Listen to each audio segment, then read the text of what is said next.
I want to be a winner. Oh, we can't wait. We've all heard about the rivalry between Scotland and London, so you know, we're ready to get it on. You play the game with your heart and your head and your legs, not your mouth. We're going to get you back this year, good and proper, at your home ground and at ours, so be prepared to go back with your tails between your legs. At 68.04, you go for LOI. 33,000 feet per second, 35,000 feet per second. 47 forward. Gonna go for landing.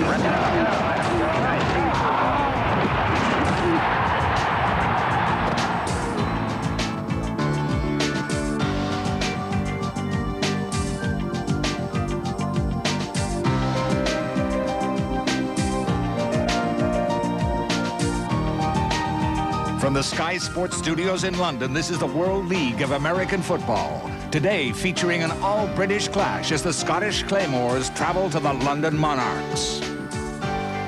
Hey, the talking stopped and the action's begun. Now we get to see who's shooting their mouth and who can really be a contender. It's a pleasure to be able to welcome Mike Carlson once again.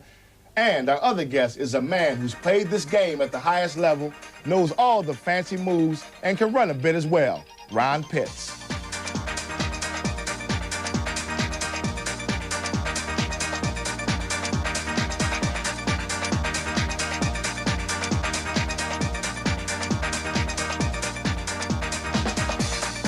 Welcome, Ron. Last night you commentated on the Fire Galaxy game. What type of game was it?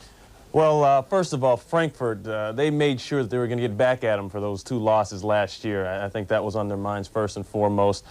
They came out, they used that West Coast style of offense, spreading the ball out, a lot of passing, very effective. Steve Pallor did an excellent job of spreading the ball around and getting it to people downtown. They took some shots deep. The Rhine, on the other hand, couldn't get the running game going, and I'm not sure that they really know where they want to be as far as a running passing team, but all in all, it was Frankfurt who really took control. The Rhine have only 6 returning starters back from last season. How far away is their team from gelling? I think they've got a problem at quarterback. Terry Dean started off okay, but when it came time to get the first downs and put the ball in the deeper part of the field, he had some problems. Yep. Andy Kelly came in, he looked a little bit better, threw some key touchdown passes late in the game. I still think the quarterback is the main problem. They've got one receiver that can be effective, Kevin Knox. Mm-hmm. The other side, I'm not real sure about. Tight end Byron Chamberlain, excellent tight end. Okay, we'll come back to you. Okay, so let's see the best of the action right now. 32,000 fans packed the Rhine Stadium to see Frankfurt make a strong start to their defense of the World Bowl crown. Ballard to the corner of the end zone. Touchdown by Jay Kearney. And Frankfurt on the board. That touchdown helped the Galaxy to a 10-0 halftime lead, which they extended early in the 3rd period. First and goal from the 1. Did he get in? Yes. Touchdown, Frankfurt. Good job, line! And getting up on the bottom of that pile, being dwarfed by his teammates, is Bobby Phillips. Andy Kelly, the former Fire favorite, then stepped in and together with cornerback Jamel Ellis sparked a fire fight to the finish.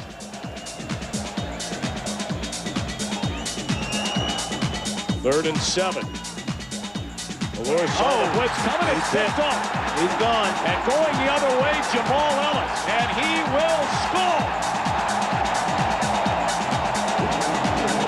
3rd down and goal from the 3. Kelly. Touchdown, Rhine Fire. The tight end, Byron Chamberlain. Why not allow the NFL coaches to have a bite put on them? Oh, I think it's absolutely necessary. Into the corner of the end zone. Touchdown, Jay Kearney. On 3rd down and 9. That was just a nice sight job by Ernie there talking about field goal. A fade route. Ballour's just going to throw it up and hope the receiver has gotten a step on the corner like Kearney does. Perfect throw, perfect catch.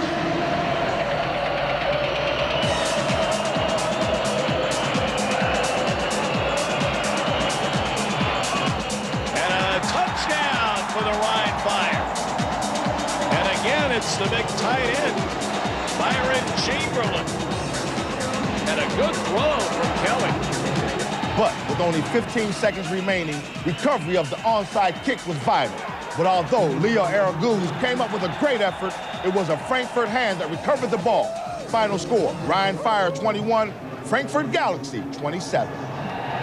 Looked like a good ball game that you had, Ron. But Mike, on the break, you were saying that this is the same problem that the Ryan Fire had last season. Exactly. The offense just doesn't seem to work until Andy Kelly comes in the game. But like Ron was saying, Andy Kelly doesn't really give you that long ball downfield. He's a team leader, but he doesn't have the great passing arm. Right. I think he's got a pretty good understanding of what they're trying to do passing-wise. He's fairly accurate, and I think he understands what the team needs to do to get the first downs, to sustain drives. And that's the problem. They were going 1, 2, 3 and out, and that'll kill you every time. Well, let's look at the team that won the World Bowl, the Frankfurt Galaxy. Here you have Steve Puller from the Dallas Cowboys. How was his performance last night? He was pretty outstanding. I tell you, at one point, he had hit like 11 in a row. I mean, he just couldn't miss. And it's funny, this guy coming out, you know, he retired in like 91, got out of the league completely. He didn't know whether he could come back in and play a West Coast style of offense because it's so technical, the quick rhythm passing and timing and all that kind of stuff. But he did a pretty good job, and I think he surprised some people back in the States. Looked like he got a bit of help from Jay Kearney, too. Made a couple of good catches for him. Yeah, but you know, the West Coast is designed to go fairly short routes, quick routes, three-step drops, that type of thing. He hit some deep balls. That was impressive, too. He showed he can throw the deep ball accurately. So we have to make sure we keep Frankfurt on our minds. So we know the result of one derby matchup from this weekend. Now let's see the essential action from White Hart Lane as the London Monarchs and the Scottish Claymores attempt to get their seasons off to a winning start. You want to know how important this is to the teams? Then listen up. This is the Scottish Claymores as they arrive. But inside the home dressing room, the passion is obvious. Bobby Hammonds gives the final words. Let's go out and set the tempo, okay? I believe, babe. Let's get it done. Okay? Nick, can you do us, please? Nick Smith. Our Father, who art in heaven, hallowed be thy name. Thy kingdom come, thy will be done, on earth as it is in heaven. Give us this day our daily bread. Forgive us our trespasses, as we forgive those who trespass against us. Lead us not to temptation, but deliver us from evil. For thine is the kingdom, power, and glory forever. Just one other thing. Remember that attitude, remember? Now's the time to have that attitude, babe. Welcome to the field with an attitude. Hey, it's all been said and done. So let's get over to White Hart Lane for the start of this one with our commentary crew, Matt Miller and Nick Harling. We're almost ready for the start of the Battle of Britain. It was one each when these two teams met last season. They don't like each other. England and Scotland, a very bitter rivalry always. And the visiting American teams, the players, they know all about just what it means when England plays Scotland. Gordon gets us underway. Thomas steps up, and in fact, Fuller gets in front of him, takes it past the 20, finds a hole still on his feet, past the 30, over 40 to midfield before he's pushed out of bounds. Great start. David Gordon was there, the kicker that came up and actually pushed him out of bounds. A great start for the Scottish Claymores on special teams. James Fuller with the return. The Claymores offense will be led by Steve Matthews from the Kansas City Chiefs. Hasn't really played an awful lot since breaking his leg as a senior at Memphis State. Which is exactly why he's here, man. Kansas City Chiefs sent him over here. They want him to gain a little experience and have him get some game time. So far, they've been impressed with what he's done in practice. Let's see what he does in the game. Well, he certainly settled down well this last week up in Scotland.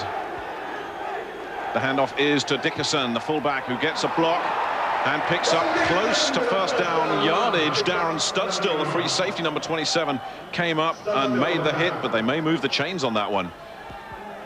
Ron Dickerson, the fullback, in there primarily as a blocker for Saran Stacey, getting the call, though, first of all. Sean LaChapelle and Willie Tate are both allocated by the Kansas City Chiefs. Scott Cooper, the wide receiver, is a young Scotsman, 27 years old, playing in the biggest game of his life. And they have moved the chain, so it's first down for the Claymores. Stacey in the backfield. Matthews broken up. Dunstan Anderson stepped up in front of it.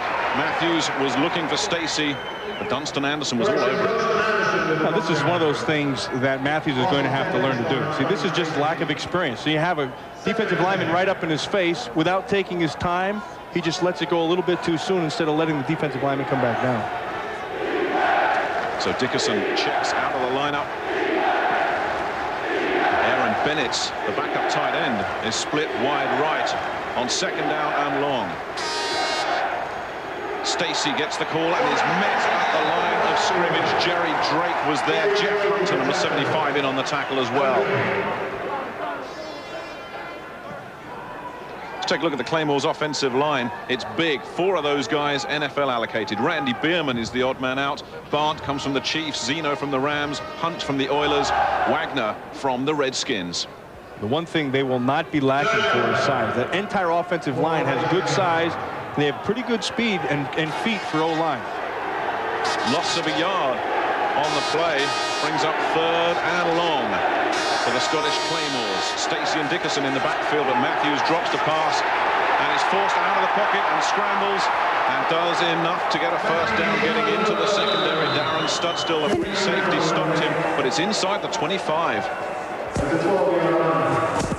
There's another point to be made for Matthews. You at the end of that run, you know where you're at the line of scrimmage, getting the first down. You got to be able to get down, or these guys are going to get after you. Both these teams were saying their defense is ahead of their offense, although the Claymores have made a pretty solid start to this opening offensive drive. They have a first down at the London Monarchs 24-yard line. Matthews fakes to Stacey, drops back, fires, gets a man who stays on his feet. Oh, great play by Dickerson. Yeah, Dickerson. I've always liked him. Dickerson, I liked him when he was in Kansas City as a returner. I liked him when he was a running back. They used him as a receiver. The guy is very versatile, which helps in this offense. Remember earlier in the game, they started off with Dickerson running. He showed his toughness. See how he lowers his shoulders, but he has great balance, and I think that's what separates him. First down for the Claymores. Marcus Thomas is in the backfield in place of Stacey. Matthews drops to pass. Broken up by Andre Allen. He was looking for Dickerson again. Read it perfectly. Andre Allen read that thing right out of the backfield. They just came down. All they were going to do is try to run back underneath the linebackers. And then Allen read it perfectly. In fact, he kind of ran a better route than Dickerson did. You're going to watch number 55. Going to look back underneath, and there he comes right there. Oh, actually, that was Ivan Caesar, 52. Made a great break on the ball, actually before Dickerson ever did.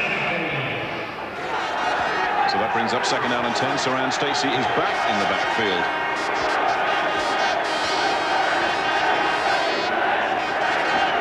Matthews with time, gets some pressure now from Dunstan Anderson, who's closing in, but Matthews gets it away, and it's going to be a short gain to the tight end. Will he take great pressure from Anderson? But a nice job of Matthews getting away from that pressure. He rolled to his left. Anderson beat the offensive tackle, got up in his face, and then he rolled back to his right, bought some time, and actually made a plus out of that, which of course would bring up the 3rd down. And the Claymores are taking another timeout. That's a bad move. That's a poor decision by Matthews. Even if you don't have your personnel or you don't like what you see right down here this early in the game, you don't blow a timeout.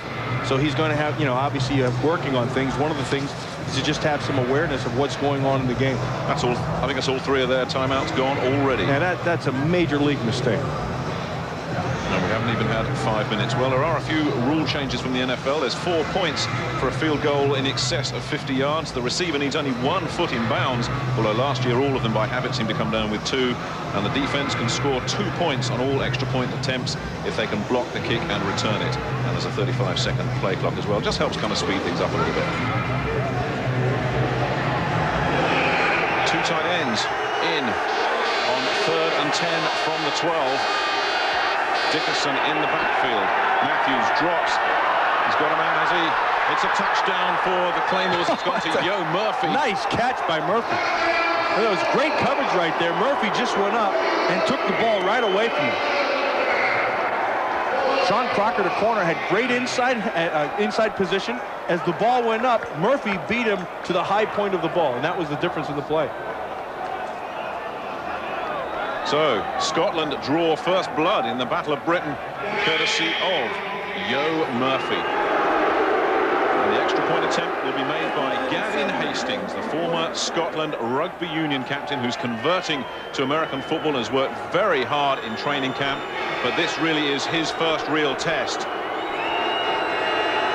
High snap, Terry Carr brings it down, and it goes through. Gavin Hastings has made a perfect start to his career as a professional American footballer, and I bet the butterflies were going. Russell White then fumbled away the Monarchs' first possession after Mark Saunders forced White to cough up the ball. However, the Monarchs intercepted on the next play when Kenny McIntyre picked off Steve Matthews.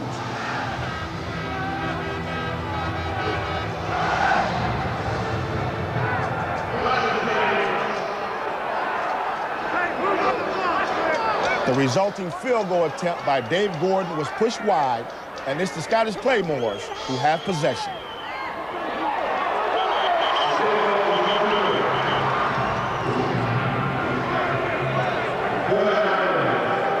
So it's the Claymores with the ball once again. Matthews hands off to Saran Stacey, who is tripped up behind the line of scrimmage. Looked like Blaine Berger, an acquisition from the Amsterdam Admirals that came in and tripped him up. He did a nice job. He's working on a big one over there, Purvis Hunt, number 79. And everybody talks about how big the fridge is, you know, and it's funny, they list the fridge at like 350-ish. Purvis Hunt is bigger. I mean, he's got to be 4 bills. You know, if the fridge is 350, you're 150, Matt. Oh, absolutely. I agree with you. Lewis Capes back in the game, number 66 for the London Monarchs. Saran Stacey on the draw play, gets past one tackler. Does well, maybe, to pick up a yard. There's a guy last year, Saran Stacey, was the entire offense of Scotland. And now I think because they've upgraded what they're doing, he can be and settle into more of his football game, which is, you know, catching the ball out of the backfield, getting the runs when he has to, but he doesn't have to be relied on to do everything. Led the league last year with 785 yards on the ground, something like 1,100 all-purpose yards, Saran Stacey, and yet never got invited to an NFL camp. That's kind of surprising. The only thing I can see there is he's 27 years old, and so he'd rather take a chance on a younger guy. Big third down here for the Scottish Claymores. Play action from Matthews doesn't fool Horace Morris, a huge fan favorite here. You can see why. Well, what they really should be cheering for is the coverage down the field, because they had no place to throw that football. Morris actually was blocked and had gone upfield. You're going to watch as he comes around outside, gets thrown up the field. A nice job. He's able to step up, but a good job with hustle. And because of the coverage down the field, they make the sack. So fourth down, the punting unit is on for the Scottish Claymores. Kenny McIntyre will be the return man. Paul McCallum gets away. A wobbly punt that bounces around the 40. McIntyre fields it high at the 35. And picks up maybe a couple before he runs into the coverage. James Williams, number 22, was down there. So McIntyre, who came up with an interception earlier to snuff out that Scottish Claymores threat, having a busy afternoon. Returning veteran, very popular here last season, Kenny McIntyre, now with the Kansas City Chiefs. He has a good sense of the game and a good sense of playing back there. You know what they really like about him is the fact that he'll control things back there. You know, nobody kind of gets out of control because Kenny McIntyre will put you right back in place.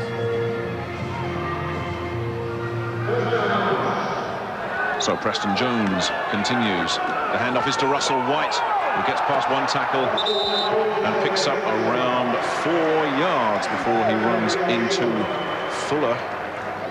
Nice job of Simpson, the right offensive guard, coming out to make that block, which enabled White to get back outside and pick up that gain. You know, the offensive line of London is really starting to come on here in the latter part of this first quarter. Well, as you said, there's 3 guys from the Jets. Their continuity must help. They know each other. And that'll do it as far as the first quarter is concerned. It's flown by. At the end of it, the Scottish Claymores lead the London Monarchs 7-0. We'll be back after this.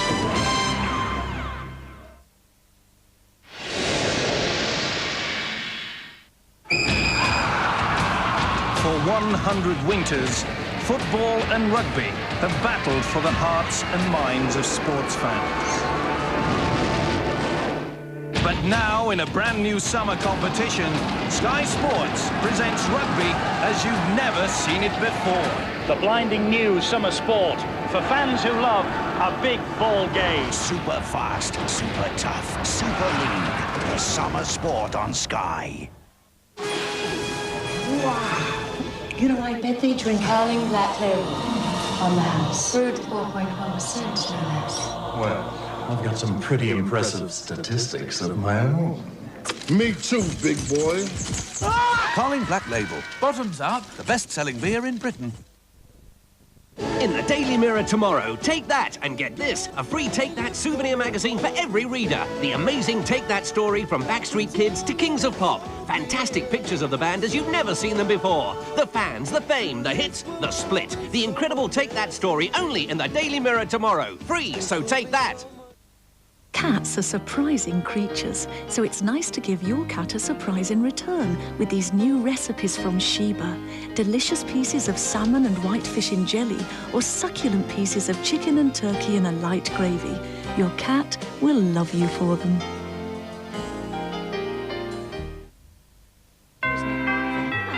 So I said to him, only if you warm your hands.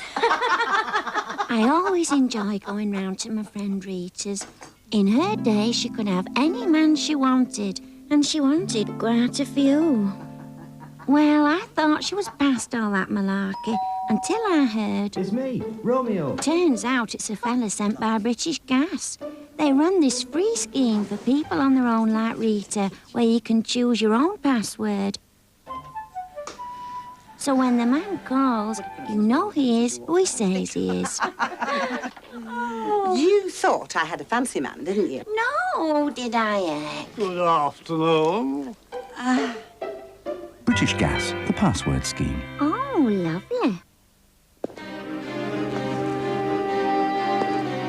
So she drove it. Aye, but we found her miles away from the car.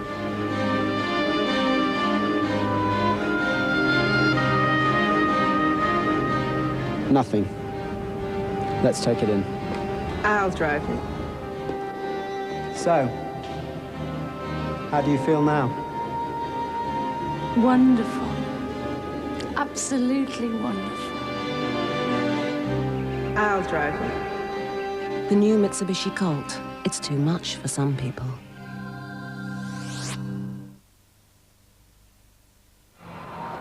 Early honours belonging to the Scottish Claymores, but since that opening drive, they've not done much offensively.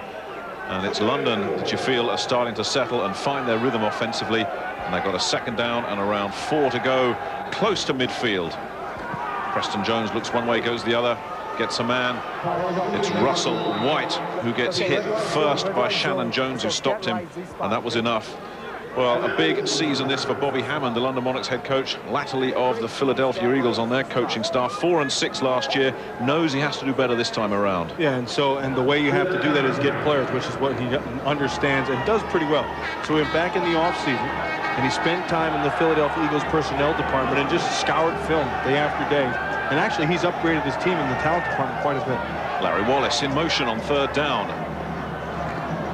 Jones with time gets Wallace, who's got the first down, and gets to around the 40-yard line. George Coghill came up from safety with the stop, but a pickup of around 7 yards for Larry Wallace. It looks like they blew that coverage underneath. Sander drove outside for the running back Vincent as he went wide, and then back underneath Waldron would look like he would have had the coverage on the underneath side. You're gonna watch as the running back burst back underneath, and then Waldron can't quite get there, and then of course he comes up with the first down.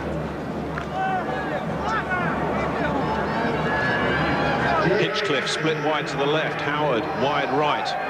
Mike Titley and Jerry Anderson, the 2 tight ends, are both in, and they give it to Russell White, who's got a bit of running room. Past one man, pickup of around 12 yards. That is the Russell White they remember from the University of California.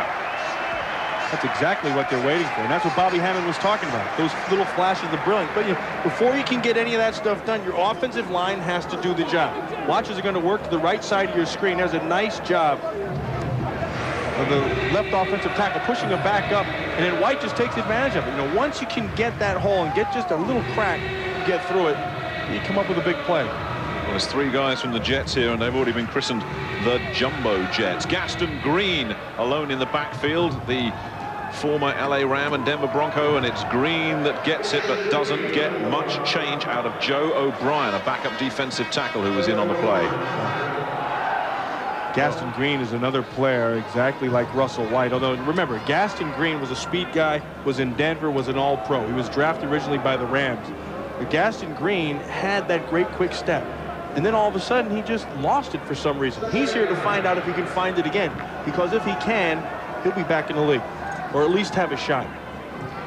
Couple of yards, they stay with the two tight end formation. Jones looks, fires, gets a man. Willie Hinchcliffe, the speedster. Willie Hinchcliffe makes his first professional catch.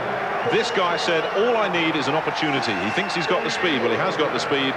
He says he's got the hands, and that's his first catch, and he'll remember that for a long time. Yeah, he will. And I got to tell you something. This guy is really convinced. I mean, he knows. He told us himself, I'm in the top 1% of the population in the world. Now, as far as speed, no question. That's something you can't teach. He can flat out fly. His hands is something he needs to work on. They have been getting better. He really needs to learn how to run better routes. Moves the chains. First down, Vincent and Green in the backfield. Jones finds Gaston Green on the swing pass. Green zips past one guy. Left two defenders for dead there, Gaston Green, and picks up around 7 or 8 yards. Nick, that's what he always had. He had that little step. You see how he just came up, and then Jones came up to make the play. Boom, make you miss, get back outside, and then he has the speed to be able to take a 3-yard in the backfield swing pass and turn it into a 5-yard gain. Well, Bobby Hammond was saying pre-season that he really had to beef up his running game, and I think he's done a pretty good job with the line we've talked about. We've talked about Russell White. We've got Tony Vincent and Gaston Green in the backfield as well. There's some horses there. Second down. Vincent with the catch and the touchdown. The Monarchs pick up 6. Now, what the London Monarchs were doing in that whole series was picking on Scotland's underneath coverage with their linebacker. Vincent catches a swing pass. All he did was wait for Waldron to overcommit to the outside. Then he cut back inside, and heck, he could have walked into that thing. And Kevin Hurst will attempt the extra point. Another one of those national players, played all his football in the British amateur leagues for the Leicester Huntsmen and the Leicester Panthers. And his nerves will be jangling now, just like Gavin Hastings were. The kick is on his way, it's up, it's good, and the London Monarchs are level. Everybody's nerve is held on the kicking game, and we're all square here at White Hart Lane. It's the Monarchs 7, the Claymores 7. Both teams then exchanged punts, but Ron Dickerson handed London Monarchs a great scoring opportunity when he fumbled the ball away.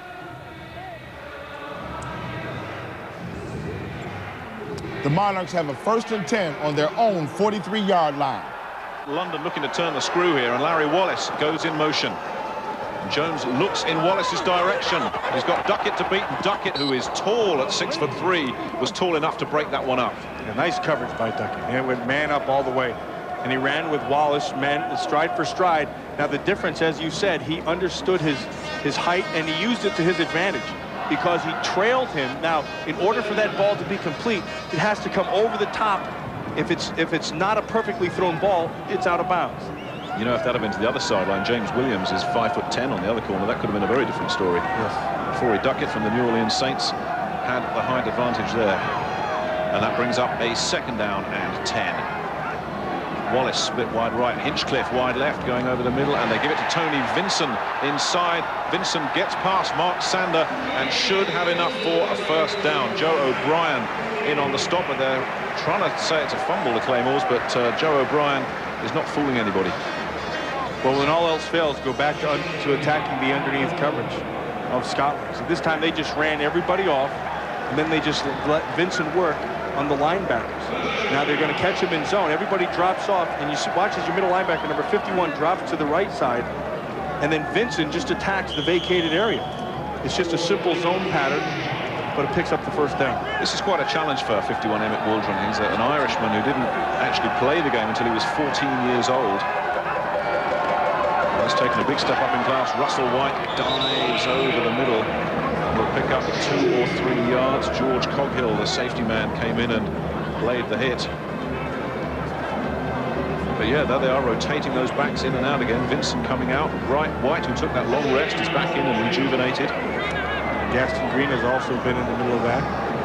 And that just shows you the depth that Bobby Hammond has been able to get. Now, there's another player that I like when I watch my tape is that Profiel Greer. Oh, he's fast. Howard wide left, Hinchcliffe wide right. Wallace in the slot, goes in motion. Russell White in the backfield, two tight ends, or one tight end rather. And it is to Wallace, who will pick up a first down, ridden out of bounds by Forey Duckett. Wallace is having a big afternoon. Yes, he is, and that's because Preston Jones isn't afraid to throw to him. Now, Jones is getting the time to throw this football. I mean, this is a deep out pattern. Jones, watch how he sets his feet in the pocket. Now he has time to look the field over, and there's the ball outside as Wallace makes his break. That's good football.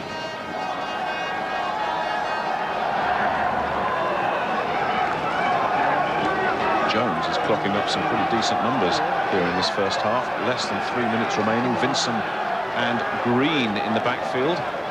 And the give is to Gaston Green, who cuts back inside and gets down to around the 10. Will pick up 4 or 5 yards.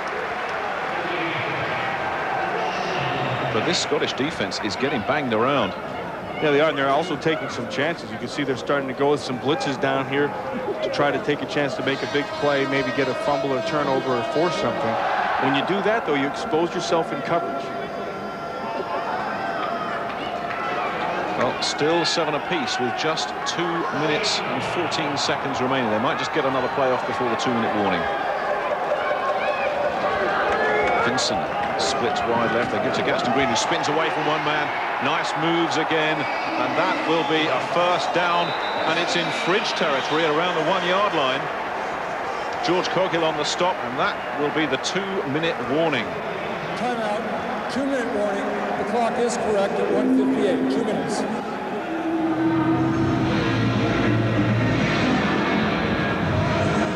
Well, a slow start for the London Monarchs, but they've dominated this second quarter, but they still find themselves tied up at 7 apiece. And with 1 minute and 58 seconds left in the first half, they'll really want to punch this one in. I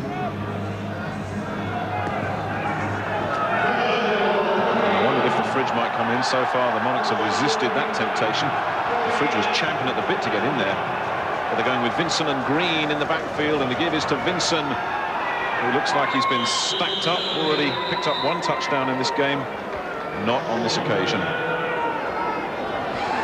They're just going to try to just power it in. If you're going to power things, heck, get the Fridge over there and just let them just carry everybody into the end zone. It isn't going to stop anybody. London outgaining Scotland on the ground. That was a key for Bobby Hammond. Had to get that running game going. Let's get the big guy out there, some of these fans are saying. I think the big guy wants to get out there as well. This is his territory, all right. Second down. Jones looks, gets Gaston Green. Touchdown, London. Nice play. Get him down on the 2-yard line. You hit him once with a running play. You go with the play action, just sneak the running back into the flat. Nice call, nice play. And that has been a nice quarter of football for the London Monarchs. 2 touchdowns, and the fans love it. Watch as Vincent just sneaks through in his coverage. He's going to be the fullback. He's going to run through with the play action. They draw it up. Waldron comes right by, out to the flat. There it is, Gaston Green, 6 points. Kevin Hurst assigned the extra point duty. This his first ever game as a professional. On its way, and it's good enough. And that's good enough for the London Monarchs. A 14-7 lead after falling behind 7-0 early on, but they've really run things pretty much as they wanted to ever since. They missed a field goal, but 2 touchdowns in their last 2 offensive possessions. They'll be happy with that. Well, they've got to be happy with the way the offensive line has taken over the game, and they've dominated Scotland's defensive front. And they've been able to run the ball effectively. They've given Preston Jones time to throw the football and find the receivers down the field. And then with the depth of running back, you know, Gaston Green running, Russell White running, they've been able to do things, really whatever they've wanted to do. And that's been the difference, I think, is the offensive line. Gaston Green rejuvenating his career, or hoping to, here in London.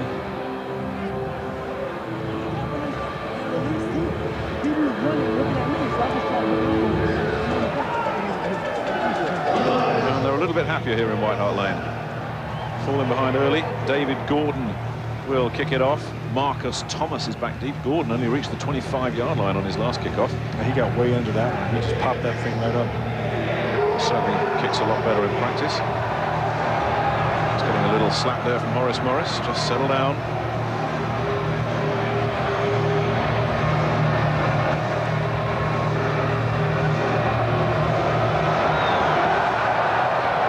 It's another spinning one that's going to be fielded around the 15. Marcus Thomas makes a mess of it. Recovers, but there's a lot of bodies down there now, and everything going the London Monarchs' way at the moment. The crowd on their feet, loving it. I got to tell you, from an officiating point of view, this has been a pretty clean game. I think the officials have been right on top of it, but it hasn't been sloppy. And I think there's something to be said for that. So the Claymores backed up at the 16, and they can't get a running game at all. Jones fired, rather, it's to Dickerson, who is run out of bounds by Kevin Gaines. And there was pressure on Matthews there. The rushing game for the Scottish Claymores, non-existent. Saran Stacey, 4 attempts for -1 yard.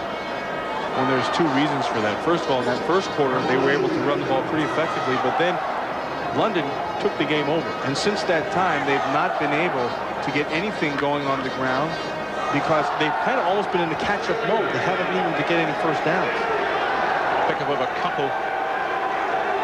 Sean Chappelle is split wide right. And Matthews is looking and is in trouble again. Jeff Hunter nailed him, and it's picked off by Darren Studstill, and this could be more trouble for Scotland, and it is. Touchdown London, they're running riot. That was really stupid by Matthews. That was a panic play. He just turned and threw it up. He had pressure. He didn't stay with his main read. He tried to get out of it, and then he just threw the ball up. 2 touchdowns inside 30 seconds, inside the last 2 minutes of the half. That's a disaster for the Claymores. Heck, that's a disaster for anybody. I don't care if you're Joe Montana. Well, he wouldn't have thrown that. No, he would not have thrown that, believe me.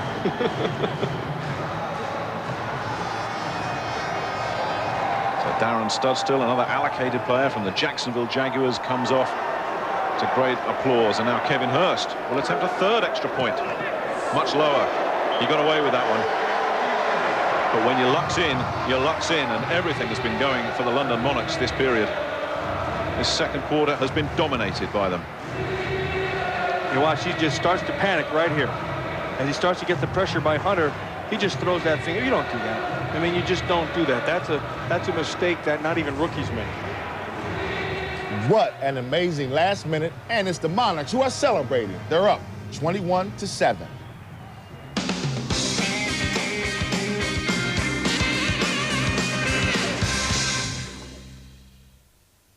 You're watching Sky Sports. Be good to yourself. Maybe even indulge myself a little. Yeah, sure. Why not? What if that means making love to you? Can Arnold resist? Can you? Murder One tonight at 9, Sky Movies. This isn't a little rain shower. It's thousands of gallons of water a minute to demonstrate the deep glass shine and protection of Turtle Wax Color Magic. That's hundreds of thousands of gallons of water, enough to dull and spoil any finish.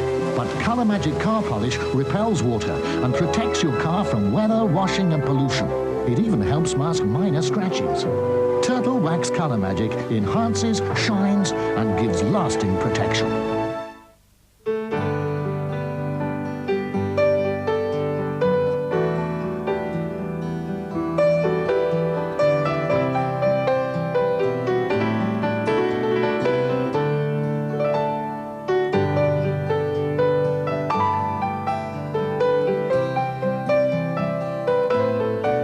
Rover dealers, we're never satisfied until we're sure our customers are.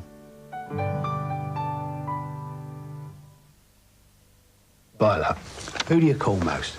People you're careful. Your friends, family. That's why BT introduced the Friends and Family discount. The great news is they've doubled the discount. So now you get 10% off of all the calls you make to your 5 favourite numbers. It's free to join. Just dial 0800 800 020 and nominate your 5 numbers. One of them can be a mobile and one overseas. So, sooner you ring, sooner you start saving.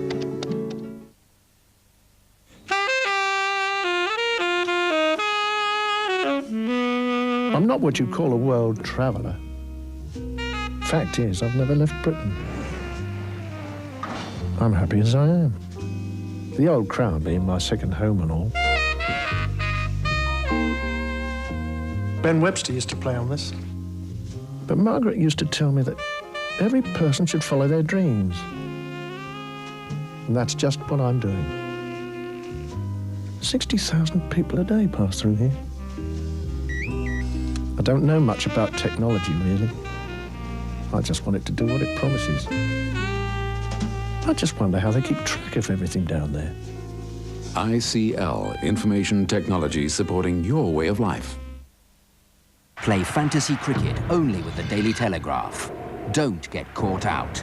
Pick up your application form tomorrow. Take part. Take the Telegraph. From the beautiful south of France comes the magnificent Cannes Open. Andre Bossert defends his title against a formidable lineup of international golfing talent, driven on by the desire for a PGA European Tour victory. The Cannes Open, in association with Scottish Life, starts Thursday morning at 10:30, live on Sky Sports.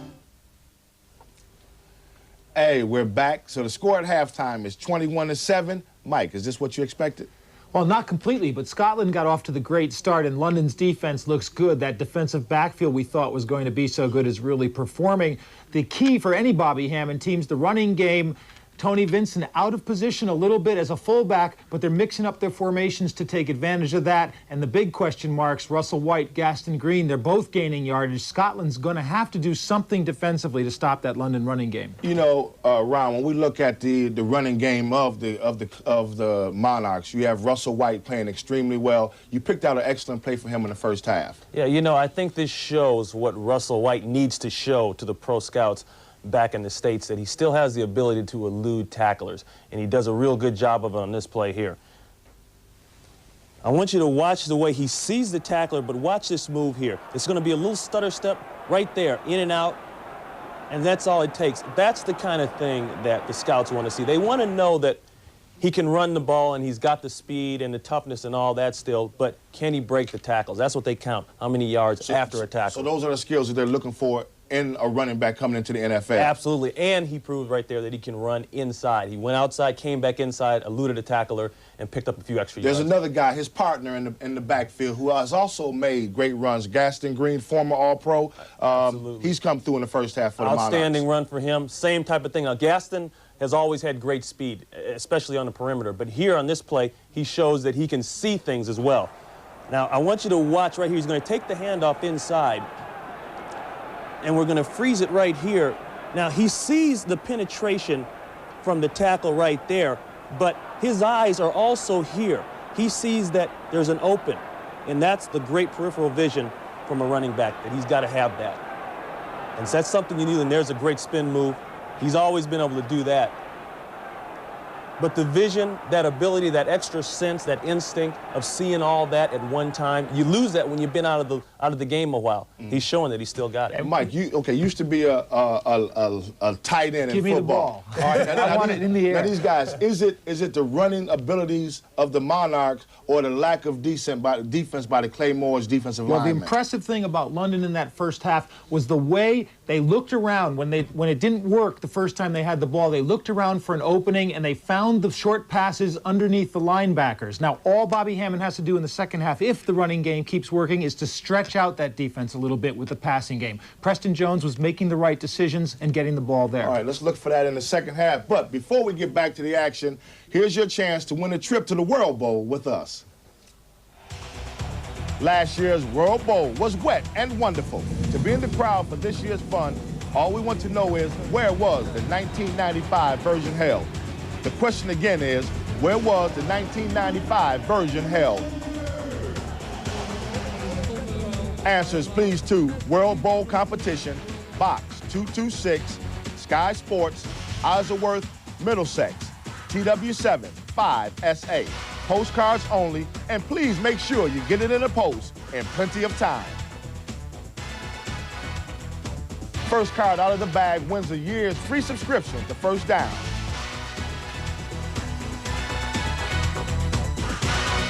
And you get to go into the hat for the World Bowl trip.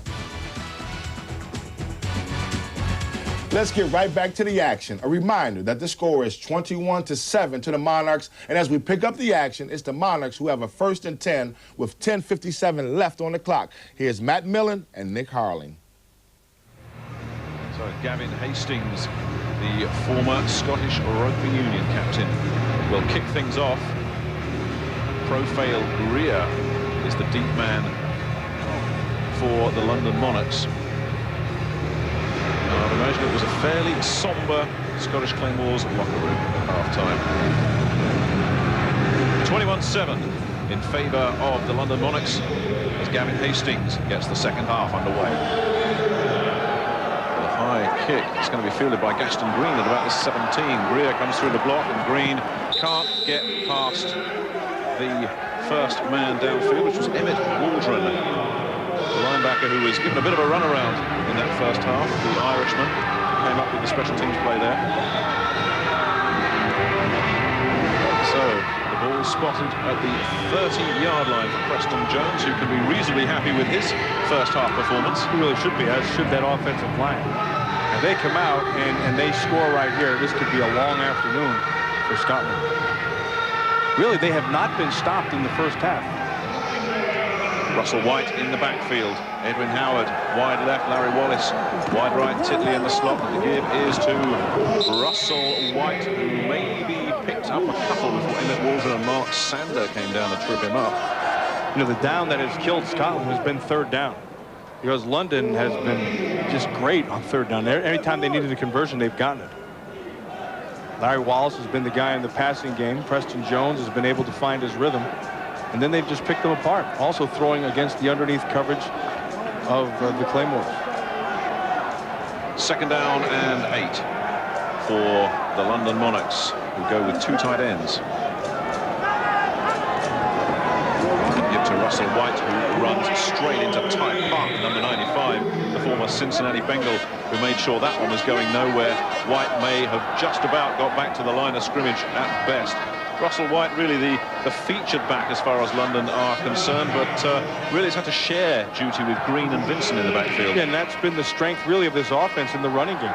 They've been able to shuffle people in and out. Vincent's been big. Russell White is big. Gaston Green has been also done well. And because all 3 of them have had success, and that speaks volumes of what their offensive lines have done. Tony Vincent is in that backfield now with Russell White on 3rd and long. This, as Matt says, the big play for London, but there's pressure coming from Herman Carroll. And Jones just had to get rid of it, although he was looking for Russell White out coverage anyway. So good pressure from Carroll, and it'll bring out the punting unit for the London Monarchs. Carroll makes that play because Shannon Jones was beat by the running back. And because he gets the pressure up the field, Preston Jones is forced to throw it off his back foot and just really throw it up for grabs. Russell White can't get to it. But he had beaten Shannon Jones, and they finally win a 3rd down. Sonny Fexico, who got rid of a huge one in the first half, doesn't follow suit this time. Makes up for it with that kick. But it's got to be down at the 36, 37-yard line. Just as I was giving Sonny Fexico the big build-up there, it's the other side that really jigsaw in. That's good. But on the other hand, now Scotland has themselves some pretty good field position. So they can't come out and just settle down and get into their football game. A horror story in the first half, really, for Steve Matthews, despite that early touchdown pass to Yo Murphy. It'll be interesting to see if Jim Kreiner has the patience to stay with him if he continues to play. Well, some coaches would have yanked him, I think, at half-time, but that would not have done his confidence any good at all, fragile as it is already. The fake to Stacey and underthrown to Ron Dickerson, who was open. And Steve Matthews really needs to settle down. Well, somebody in that huddle is going to have to get to Matthews and just tell him to relax. I mean, somebody's going to have to grab him by the face mask or kick him in the rear end or something. Because at this point, again, he still looks panicked. That time he had all the time.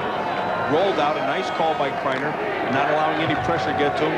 Just set your feet to throw the football. That's basic stuff. And that may be a problem they have here, because although there's a lot of NFL guys in there, they're all young, unproven guys. There's no veteran leadership in there. 2nd down and 10. Matthews drops, stays in the pocket, looks over. Oh! That was close. to Willie LaChapelle breaking one for a touchdown, and that would have restored his confidence. I can't tell if that was dropped or Kenny McIntyre made himself a real nice play. We're going to find out right here. He has time. Nice job by the offensive line. It allows him to step up in the pocket. That ball is right where it has to be. Watch the close. That was a great play by Kenny McIntyre. And he knew it. LaChapelle found the middle of the field with nobody around him. McIntyre closed perfectly. Well, that was a touchdown saver from Kenny McIntyre. And on third down, the pressure comes. Matthews steps up, fires, gets Willie Tate, who with a second effort will try and advance it. Kevin Gaines was the strong safety on him. It's a question now of where they spot it. Well, they're going to be short. It looks short. Good. Willie Tate from the Kansas City Chiefs did his best to keep it moving, but not good enough. So Paul McCallum and the punting unit come out for the Scottish Claymores. But a little ray of hope there. I mean, it took a big play from McIntyre to break it up. Right.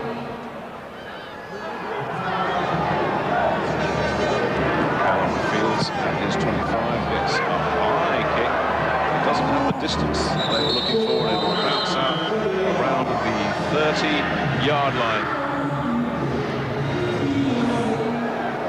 Plenty of happy London Monarchs fans here at White Hart Lane. The Monarchs leading it 21-7 and with the ball on their own 31-yard line. Vincent and White in the backfield. Wallace split wide to the right. Willie Harris to the left, and it's to the left he goes, and almost picked off by James Williams. Harris was the man he was looking for. James Williams had perfect body position, read that thing very well. As Harris made his break, Williams did also. Nice job out there by Williams. This is a competitor. You know something? This guy was a 35th round draft pick last year, and he ended up as a 10-game starter. But because, you know, you can never measure heart, and you can never measure the person's wanting to be able to do it. And James Williams wants to get the job done, and he really wants to get a shot back in the States. Second down and 10. Russell White runs into Preston Jones and then runs into trouble. Jones, either Jones turned the wrong way or White went the wrong way. In either case, the first hit on Russell White was by Preston Jones. Jones knows it. But he said he's sorry, so I'll put the blame on him. Well, he acknowledged it. This young man is certainly sort of giving over an air of confidence around his teammates. You get the sense. Well, and he's settled down in his game, something that Matthews has not done.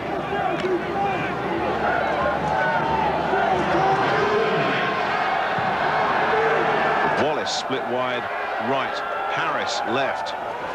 Jones gets pressure, goes over the middle. Oh! George Coghill with another nice read. He knows that Titley is his man, and he went eyeballing him the whole way. And as soon as Preston Jones made that read, Coghill made a great break on the ball. That's the second time he's done that. Coghill has made this thing personal with Titley. He is not going to let Titley beat him. You see the pressure that was on Jones. Jones did make a nice throw, but Coghill made the nice play at the end. Sonny Fexico kicking to Lee Gisendana. That's a better one from Fexico. Gisendana fields Roel Blenman. Should be a flag. There, probably early. There it is. There are flags. And that one's coming back. You have to give the receiver at least 3 feet or a yard to make that catch.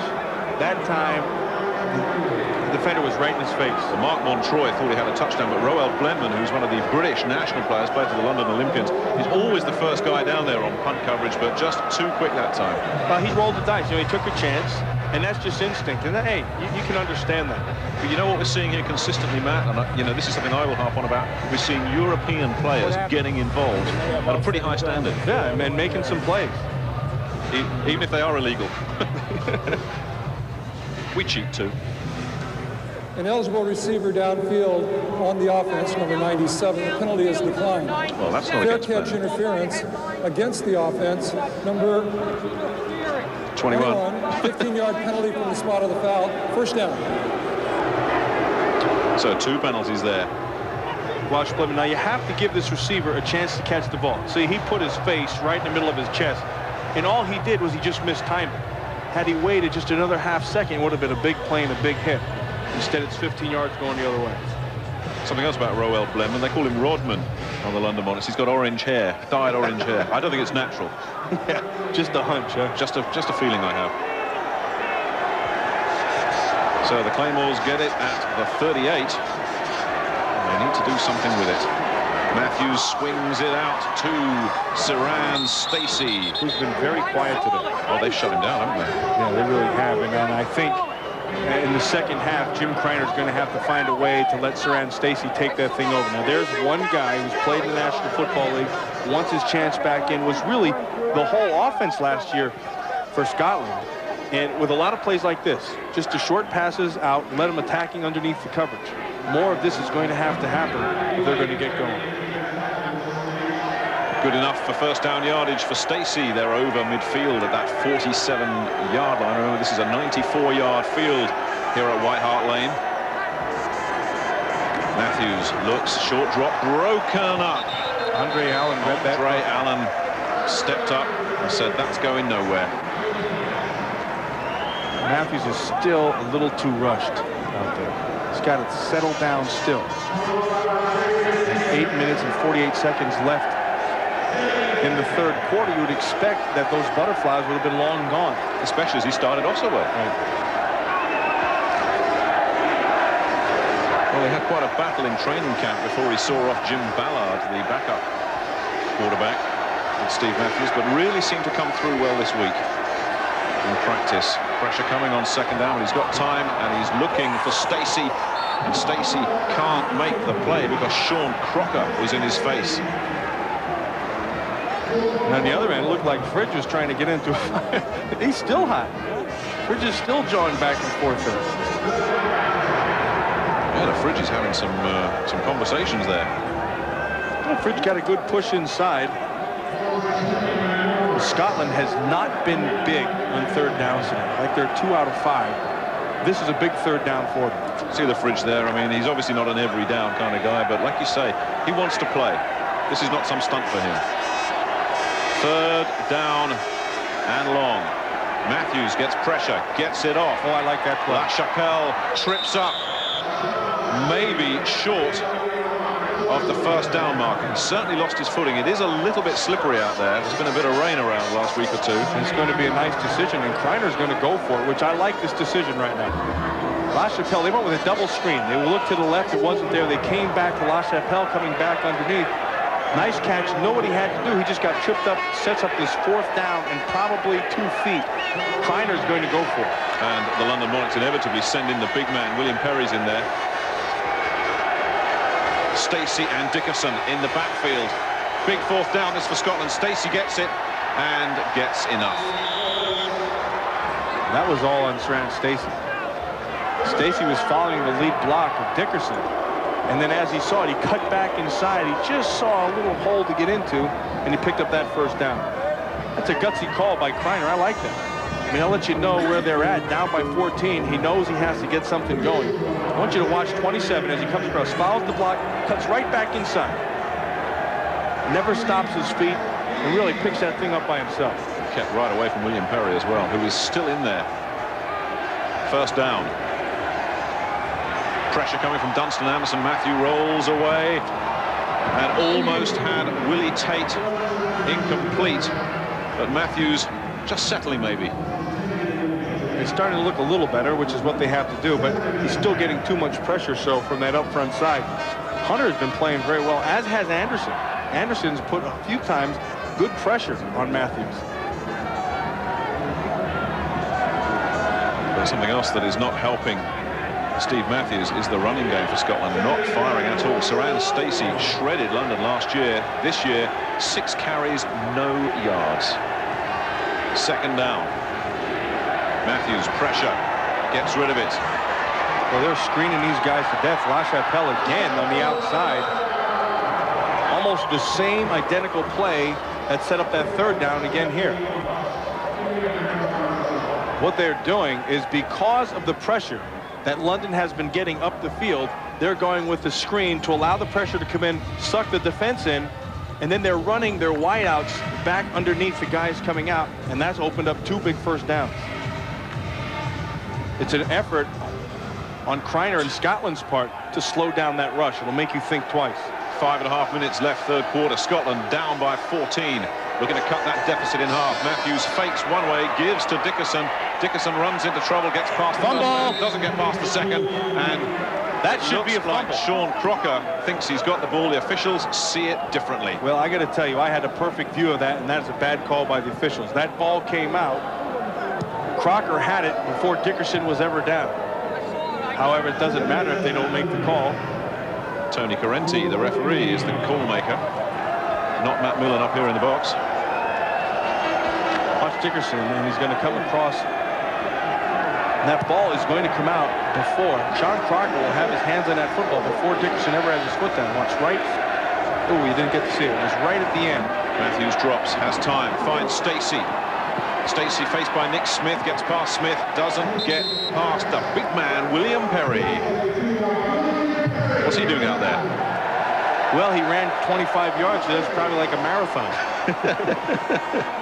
He's going off now. I got to tell you, that's the biggest I've ever seen Fritz. But he made the play. Yes, he did.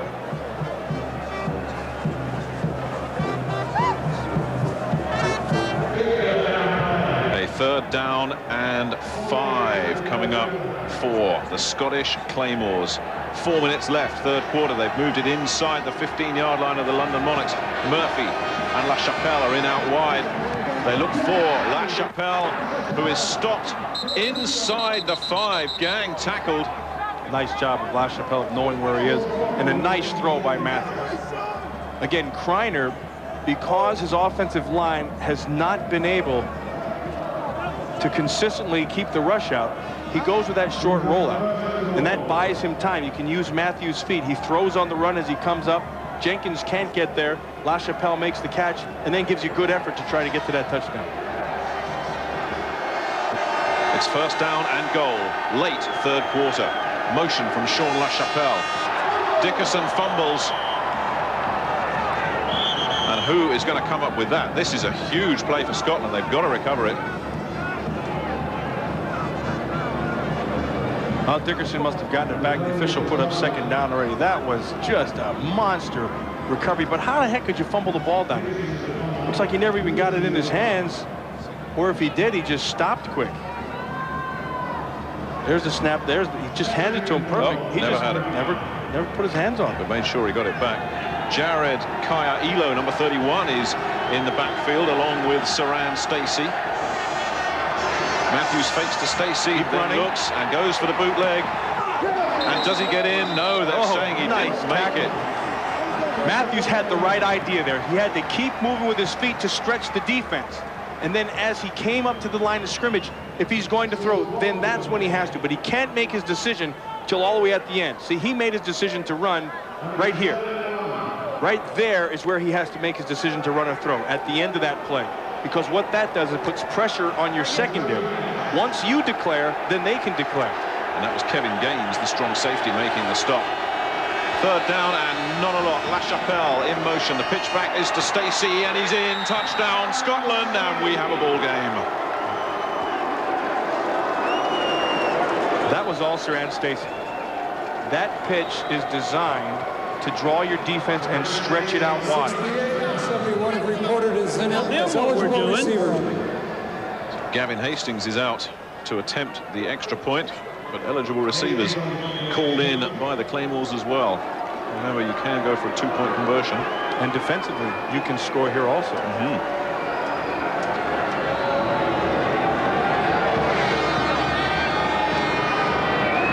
Terry Carr is the holder. Gavin Hastings drills it. No problem at all. The extra point, good. 21-14 in favour of the London Monarchs over the Scottish Claymores, and Gavin Hastings really gave that a bit of a thump. The big kick for Gavin. But a bigger run by Saran Stacey. Remember, I told you this play is, watch 27. He's going to go to his right. The play is designed to stretch the defense and create a hole. Now, once you have them commit, see 52 Caesar, he flowed outside. Stacey just broke it back inside and really did it all on his own. The ideal right here is to have everyone from the inside flowing out, and then you cut back underneath it. Stacey read it perfectly and picked up the score. 2 minutes, 11 seconds left, third quarter. And it's 21-14 in favour of London over the Scottish Claymores. Gavin Hastings about to get things moving again. Profile Greer standing on his own 10-yard line. And Greer fields at the 10. A real burner, this fella, but not on this occasion. Pushed out of bounds by Marcus Thomas, the big fullback. Good job, Marcus. But that an impressive drive from the Scottish Claymores, who really needed to put 7 on the board to make it a game. Anything less really wouldn't have been enough in their situation. Yeah, and Kreiner knew it, and Saran Stacey knew he had to get that play, which is why he made the score at the end on a great effort. And then Kreiner, remember, went for it on 4th down, which was a gutsy call and one that paid off. And then La Chapelle came up with some big plays, and inevitably they got it in. Stacey got the 4th down play as well. Yes, he did. Russell White in the backfield for the London Monarchs, and it's White who gets the give. Nice He's play. tripped up initially by David Webb, and Troy Ridgely finished him off. Yeah, see what Webb did right there. Black, the offensive tackle, 74, came out. Webb took a chance and broke back underneath, and then tried to spill that thing outside, but was still able to get a hand on Russell White and force the second down, 2nd and 11, actually. Big series defensively as the fridge looks on. Big defensively for the Scottish Claymores, this. Gaston Green and Tony Vinson in the backfield. It goes to Gaston Green, who beats the first guy, doesn't get past Emmett Waldron. Waldron gets help from David Webb, and that's another 3 yards you can chalk up as a loss. So the Claymores defense stiffening up.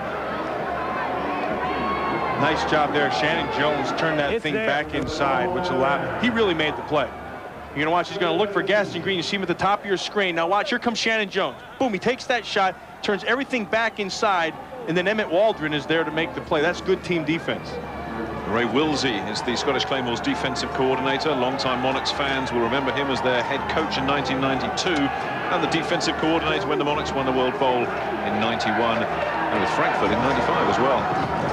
Jones on 3rd down fires incomplete. Good coverage. Duckett had great coverage. Willie Hinchcliffe didn't have much of a chance on that one. Before Duckett read that thing perfect. Hinchcliffe tried to drive him off past the 1st down mark, and then they went with the rollout to his side, but you know something, Duckett read it before Hinchcliffe did. And this game has turned around, and this crowd has gone very quiet. Yeah, but and you can feel right now that Scotland has really picked it up. I'll tell you, Ray Wilsey, the defensive coordinator, making some nice adjustments. That was 1, 2, 3 and out with a loss of 4 yards for the Monarchs offense. Sonny Fexico cuts to Lee Gisendana, who fields around the 32. A flag comes in. It's over midfield, but a flag at around the area where Gisendana would have picked it up. It's a call for referee Tony Correnti and his officials. Very flag-free, though. We've said that before. That's been a pretty good job by the officials today. On the return, personal foul, illegal block below the waist, number 42. That is Forey Duckett. Foul, 1st down.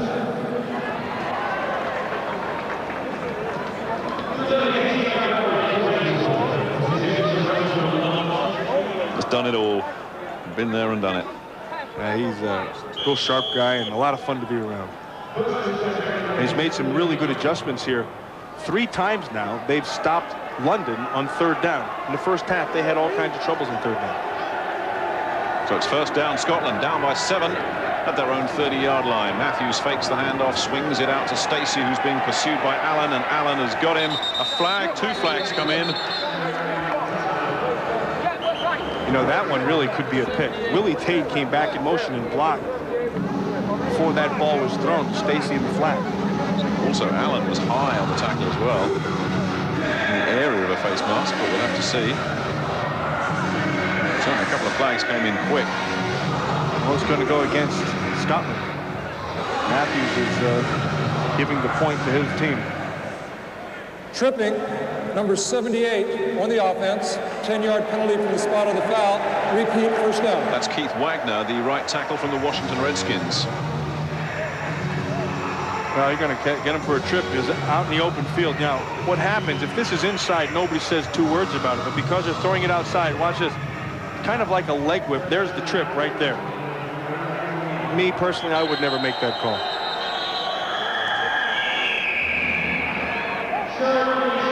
And it brings up a first and long when we return. That'll do it for the third quarter. We're back for the fourth after this.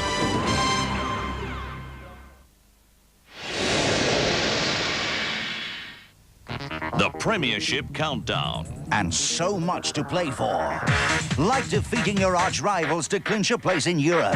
In Ford Escort Monday Night Football, Arsenal meet Spurs. The Gunners lead them by 2 points, and 5th position could mean a UEFA Cup place. In Ford Escort Football Special, we have... The Merseyside derby. Everton could seize that European place, but Liverpool want revenge at Goodison. Derbies at the double, tomorrow and Tuesday on Sky Sports. Pallister knocks it wide. I skillfully chested down and turn, and I'm off down the line like a gazelle. My tight shorts grasp my pumping thighs. To my right, I hear pounding feet. I stop the ball dead. The defender sliding into oblivion. Roar of the crowd. Sucks me in. Lead it out, Dickie! In the corner of my eye, I see A flash of blue. I bamboozle the oncoming defender. Dance round and cut inside. a naked woman leaps from the crowd. I twist. And I turn. A glorious check. I'll shut it. So turn away. Not making round the corner. Bang! In the corner of the head. Go! Go! Go! Wild sex in front of 50,000! I dream of being Ryan Giggs. to be in his boots. Ow!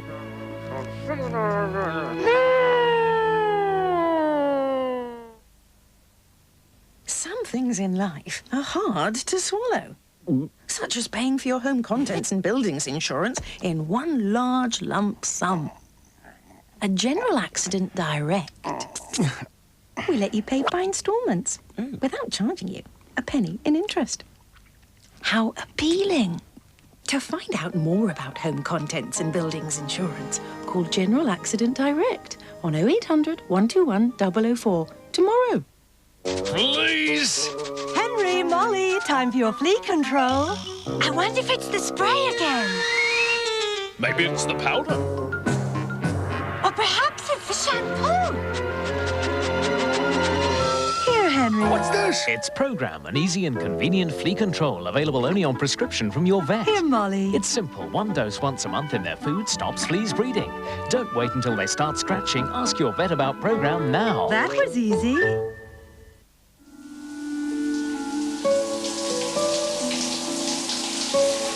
What does it feel like in the Club World Arrivals Lounge with private showers?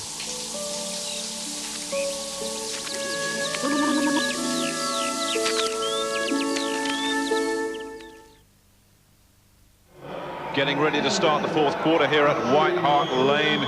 It's the London Monarchs 21, the Scottish Claymores 14. Now, Matt, in baseball, back in your country, you have the seventh inning stretch. Here in England, we have the third or the fourth quarter stretch. They play a bit of Aretha Franklin, and everybody just gets up and boogies on down. I got to tell you, this is a dancing country. Every time I turn around, people are dancing up a storm. So Steve Matthews was dancing there, and he almost found Yo Murphy. Not quite. Darren Studstill, the free safety, couldn't have got there. And a nice play by Studstill, though, to be able to stay with the coverage. The ball was a little bit overthrown, but it had to be because Studstill had his coverage. You know, getting back to that fourth quarter stretch, every time there's a timeout or they go to commercial, they play a song in the stadium, and I mean, everybody's dancing around this place. Dickerson and Stacey in the backfield on 2nd and 20 for the Scottish Claymores. And they've got Stacey. Oh, nice move. Stacey gets a move to just dance past Melvin Aldridge and get close to first down yardage. Aldridge came back. Nick Smith and Mark Montroy were in there. I think if you look real close, you'll find Aldridge's jockstrap laying on the 30-yard line. That was a great move. Did you see how Saran Stacey just set him up? He'll break away the cushion. I'll show you what that means. The ball's going to be thrown out into the flat. Now Stacey will take that ball and he'll close.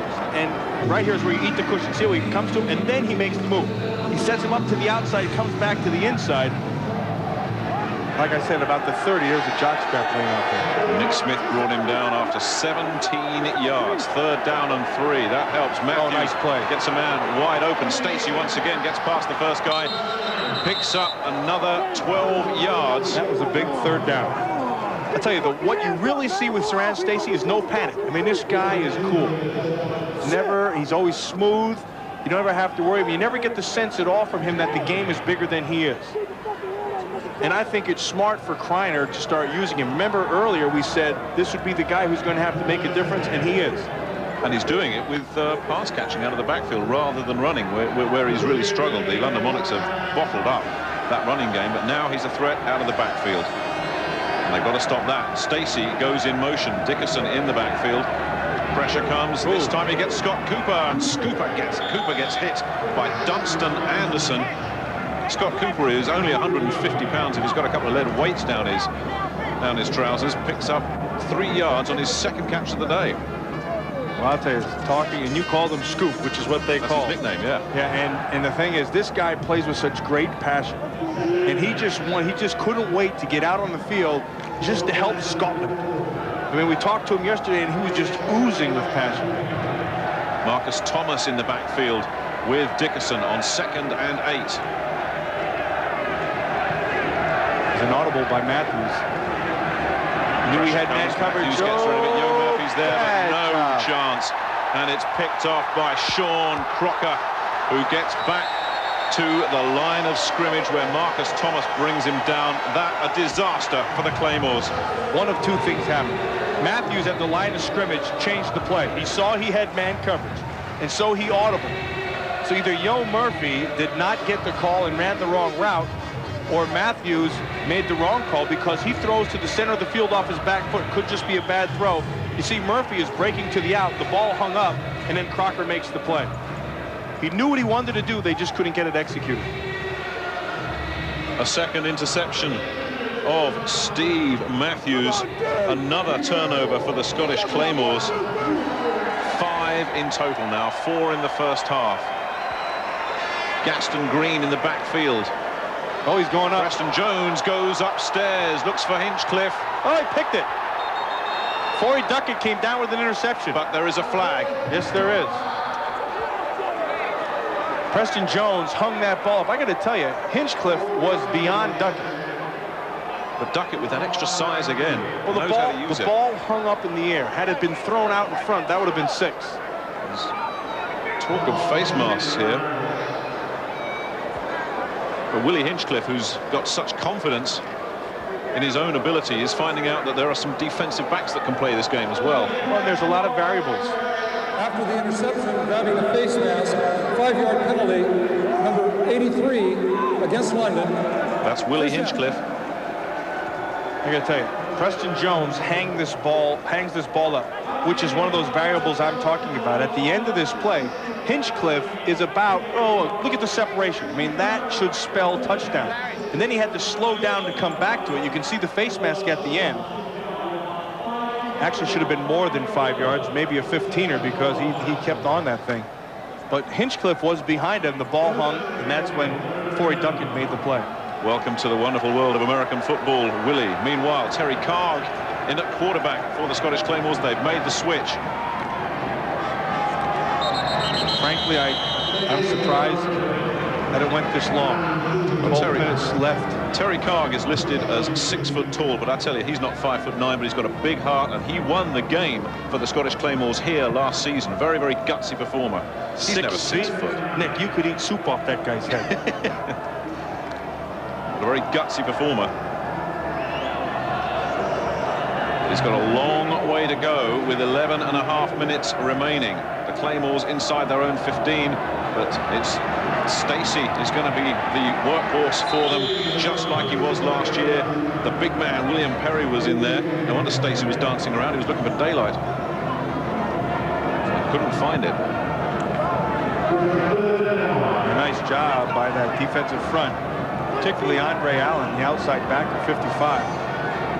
He looks inside, there's the fridge, nowhere to go there. See, he comes right at the fridge, has to bounce back outside, and Allen does a nice job of maintaining the discipline of that defense.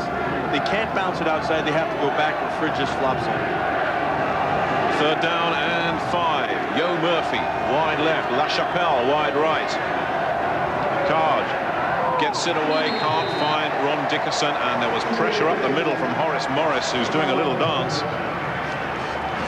Horace Morris came off the backside, gave him some pressure, and from the front side was Aldridge.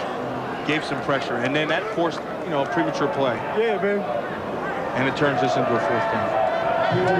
Paul McCallum will be punting from just about his own end zone. Kenny McIntyre waits at his 40. And a good one this time. That has McIntyre backpedaling, and McIntyre may decide to leave that alone. No, he's going to pick it up at about the 18, which was a brave decision of Kenny McIntyre's. A lot of players would have left that one, but he went and got it and picked it up and turned it to the 23. That were made are overshadowed by those damn interceptions. Green and Vinson in the backfield. London, who've done nothing offensively for 2 straight series. Gaston Green plows his way up the middle for a couple, not a lot. Ty Parton in the middle of that. Ty Parton, number 95, is an interesting story. He comes over here allocated by the Cincinnati Bengals, but by choice. He said, look, I need to play. I need some experience. I want to go over there and participate. And that's what he's done. He's come over here, and they like it. They like what he's doing.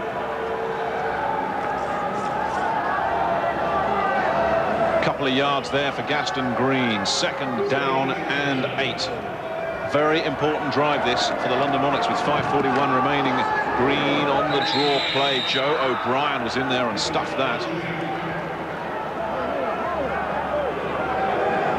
Again, sets up another 3rd down. I'll tell you, the defensive front now of Scotland taking over. Remember, early in the game, London's offensive line was just running all over it. Wisdom up front, MacGyver up front, Simpson. That's Ray Wilsey for you, the old Fox. Yes, he figures out a way to get things done. Nothing he hasn't seen. Bobby Hammond, who's been sending in those plays, must be worried. We're okay. Yeah. No, he's okay. With just under 5 minutes remaining and a big 3rd down for London. There it is. He has Jones Wallace. Fires. Oh, he dropped it. Larry Wallace, of all people, put it down. Well, I'll tell you, if you're Bobby Hammond, you couldn't have called a more perfect play. He came across. They went with zoom, which is that short motion. Wallace comes down. He runs right through the zone. Nobody picks him up. He turns it over to the zone, and then there's nobody there. The underneath coverage has dropped back. He just ran before he caught. And Larry Wallace just went and sat on the bench and threw his helmet off. He knows. And it's so unusual of all people on this team for Larry Wallace to do that. So Sonny Fexico pressed into service again. Marcus Thomas fields at about the 32. Ben Torriero there looking for a block. Thomas is in trouble. Tries to dance one way. Roel Blinman brings him down. One of the national players stuck to his guns. He was flagged earlier for the early hit on Lee Gisendana, but nothing wrong with that. Oh, that was a nice play. I tell you something. If he gets past Blenman, there's all kinds of room outside. But Blenman stayed with the coverage and made a big play right here. Well, we just see Roel Blenman make a big play. Just shows that national players make a contribution in this league, as indeed they have on both sides of the ball for both teams. For Scotland, Scott Cooper, Gavin Hastings, Paul McCallum, Ben Torriero. Ben Torriero really a special teams monster. Now Matthews. Oh, the fridge runs in to Yo Murphy. Guess who comes second? And it ain't the fridge. That's right. You know, they've gone to that thing way too many times. I mean, they've used that to slow down the London Monarchs rush, and the fridge is just jawing back. But they're going to bring Murphy back underneath. Fridge reads it very nicely. It comes off of Purvis Hunt to block and makes the play.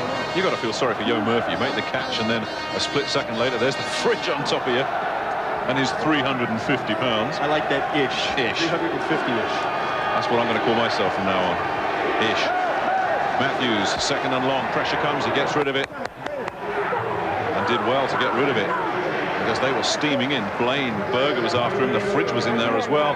The fridge is not a publicity stunt. He is playing for real. And here comes Fridge. You see, they try to double him, and he just used that. He just runs right through those guys. And that's a nice play.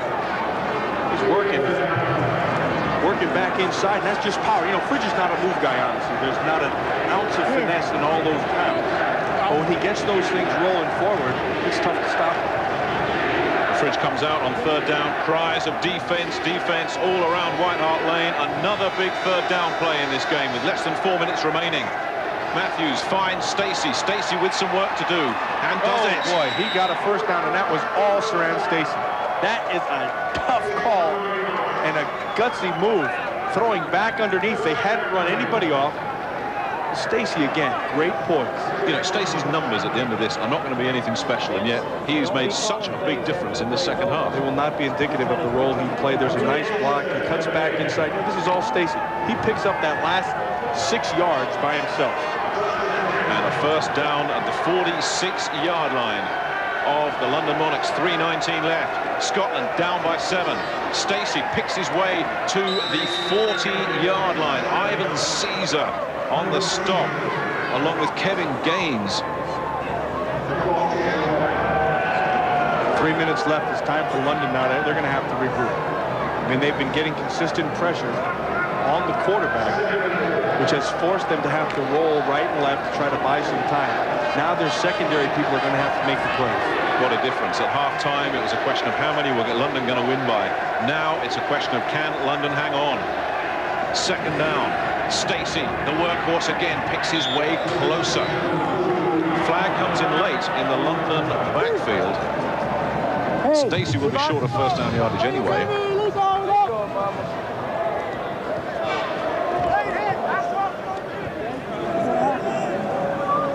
Personal foul, smearing number 25 against the defense. That is Kevin Gaines. Penalty from the end of the run. First down. And that hurts the London Monarchs. I don't like that call. And the Claymores are rolling. Spearing, obviously, is when you come up and you're going to whack him with your head late, just the helmet right into the middle of him. Now, as he's going down, see, he's committed right there. He tried to pull off. I guess I could see. To me, those are fringe calls you have to let guys play, or you start taking away their aggressiveness. You could see as he tried to pull off at the end, it just wasn't enough. He got flagged.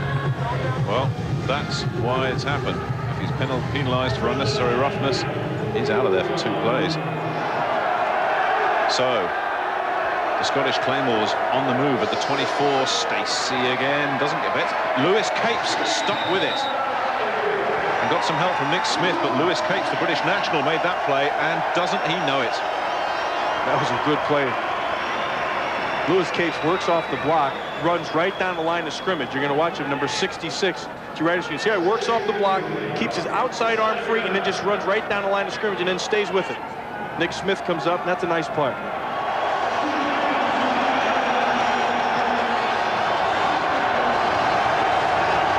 Dickerson and Stacey in the backfield. Matthews drops, gets pressure, gets rid of it. Looks for LaChapelle, touchdown Scotland. What a play. And a great job by Ron Dickerson up front with a block, which allowed Matthews to have the time to find LaChapelle. Remember, a long, deep crossing route like that takes lots of time to develop.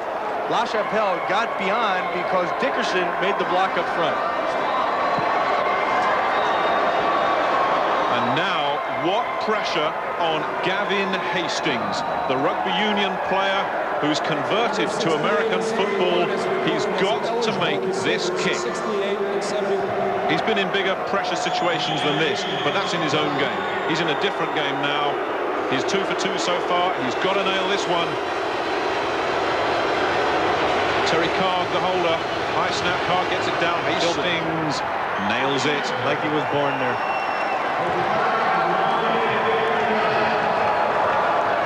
Matthews, nice job in the pocket. This showed poise. What had been missing all game long showed up when it had to, and that's a good sign. And watch, I want you to watch Dickerson, the fullback, number 23. He's going to step up right over there. See him? Boom. And Saran Stacey as well with the block. And that allows LaChapelle to get beyond the defender and take it into the end zone. What's going on with Matthews here? I mean, he was terrible first half, and here he is come out of it, and he's got this poise. Is it coaching? Is it his personality, or what? No, I think he's just finding himself here. The guy hasn't played for a long time, and you need to play. You got to get those spider webs out, and you have to get all that stuff out of your head before you can finally settle down.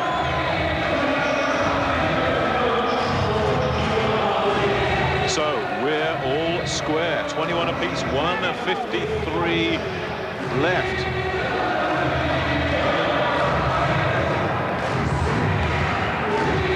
Good game this has been. Two well-matched teams. Fortunes have ebbed and flowed. Right now, the momentum is with Scotland. Absolutely. They've swung it completely. The Claymores have 2 timeouts. The Monarchs only have 1. That could be a story here. Paul McCallum is in to handle the kickoff for the Scottish Claymores. And they're expecting, the Monarchs are looking as if they're expecting, well, the possibility of an onside kick. McCallum gets rid of it. Profile Greer will take it at the 20. Short kick. Greer looks to step outside and turn the corner. And can't get a lot, gets out over the 30. But that was it. And now the pressure really is on Bobby Hammond.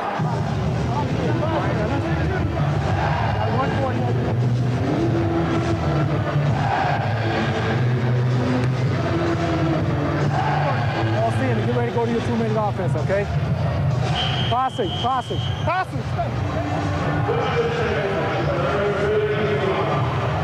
Well, you heard him. He said, get ready for your 2-minute offense. Well, in the last 2 minutes of the game, that's why you would run it. You would do it. Even I could call that. First down. London must avoid turnovers here. Jones fires over the middle. Larry Wallace. Oh, nice play. He's made the play to the 36 ahead of Forey Duckett. And that's got them on their feet. But remember, London with just 1 timeout, the clock's continuing to run. Nice job. Preston Jones in the pocket. First down for the Monarchs. Just Green in the backfield. Jones is throwing and goes again. This time to the man from Atlanta, Edwin Howard. Doesn't get out of bounds. Clock continues to run. Just a short gain of maybe 3. Okay, now are they bringing them up in these 2 gaps? Yeah. And that play to Larry Wallace, the first London completion of this half. So it's a 4-3. The backs are right there on both sides. Okay. Inside the final minute now. Okay. Jones drops, looks, fires, throws it away. Good play by him. Stops the clock. You heard Jim Kreiner talking to his people on the Let's sideline. think about the draw here. Is it 3rd down already? Yeah. It's 3rd down. What do you want? I go with a flag. I go with a flag. All right, here we go. There's Lionel Taylor, the offensive coordinator in the red hat there, the former wide receiver. X flag. X right open. He's going to go with the flag. See, I'll tell you what, one thing I don't like, here's a 3rd down. It would represent a 47, 48-yard field goal if you have to kick it. You're going to run. I would like to give the quarterback, always give him an option in 3rd downs, especially in these situations. Now they're going to run out of time, which is going to give him 3rd and 8 or 3rd and 9. Against the offense, 5-yard penalty, still 3rd down. And pushes that field goal pretty well out of range now. They have 2 kickers, the London Monarchs. Kevin Hurst, who's kicked the extra points, but he's kicked a 58-yard field goal in a British game, but this is a very different proposition. Scat right, X flag. No, ace open. Ace right. Hey, John, he can't get it from here, though, can he? Well, he's asking himself if that field goal can be made from this distance. David Gordon, the other kicker from Boston College. Jones looks nothing doing there. He was nice pressure. Of Edwin Howard, and John DeWitt got the pressure. Well, let's try and get the 1st down. All right, let's go Trey. They're going to go for it. Trey. Well, here's it. All right, here we go. Call, coach. Would you go field goal? Do we have a timeout left? Well, the clock is stopped, so they don't need a timeout. Timeout. That was incomplete. They don't need to call the timeout. Timeout. Bobby wants to discuss the situation. Well, you take your time. It's a 53-yard kick from here. If they kick and miss, we want to try to score, don't we? We've got 46 seconds. Yeah. Yes, but we don't want to, we don't want to give the ball up, but we, we'll want to try to score, but we'll, rather than take a chance on a risky thing, we'll play the overtime. Okay. So there's the thoughts from both camps. Now the Monarchs have David Gordon was their kicker from Boston College. He kicked a game winner against Notre Dame in '93. What'd you say? Notre Dame fans will remember that. But 53 yards. Let's play for overtime.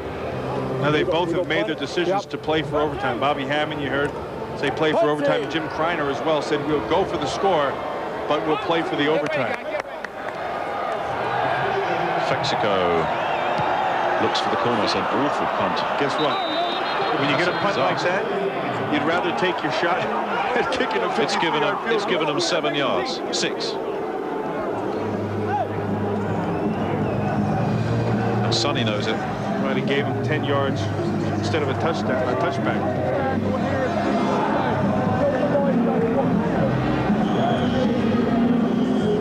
Well, 40 seconds. If Matthews can exhibit the poise that he had in that last touchdown in this series, they have a shot. One. What a fairy tale that could be for Gavin Hastings. Absolutely. If they get into field goal range. And they do have Paul McCallum as well, who's got a good leg. Matthews with time. Steps up, fires, intercepted! Straight into the hands of number 26, Sean Crocker. And he was looking for Scott Cooper. Somebody zigged when they should have zagged. Matthews threw it the wrong way, or Cooper went the wrong way. And Sean Crocker's second pick of this second half. Which watch is going to get the pressure. He's going to come back, rolling back to his left, and then he finds Cooper. Steps and throws, but you see Cooper is not even, he had broken out to the right. He comes into your screen and ends up getting in on the tackle here. I don't know what Matthews was looking at. I mean, it wasn't that it was that close where he threw the ball to Crocker. Cooper had already made his break. And now with 27 seconds left, no timeouts for London, but if they can get a couple of sideline completions, they could be in field goal range still. Jones steps up and is nailed by Herman Carroll, and the ball was loose. But they're going to whistle it dead. I'm going to say he was in the grasp. Herman Carroll made sure there was no play there. You know, at this point, you look and you say, well, he's not quite. Now they're going to go with the hurry up. But remember, this is only a 47-yard, 94-yard, 47 yards for the half of the field. So you pick yourself up 3 yards to the halfway point. That was the first sack of Preston Jones. No, bull crap!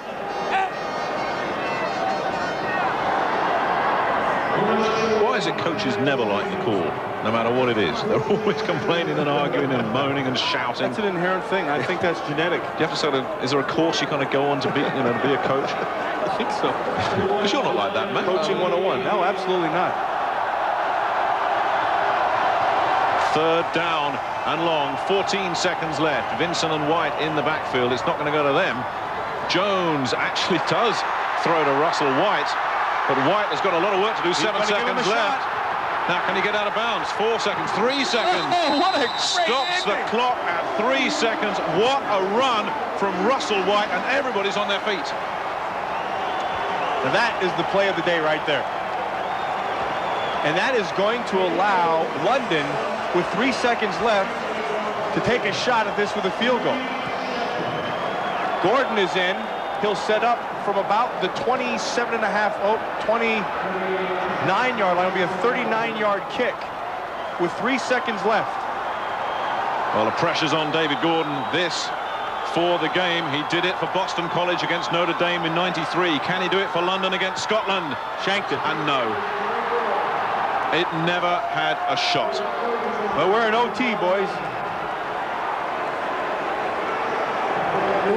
You can feel the tension on the sideline. The Battle of Britain, London v Scotland. National pride on the line. A winning start to the season on the line.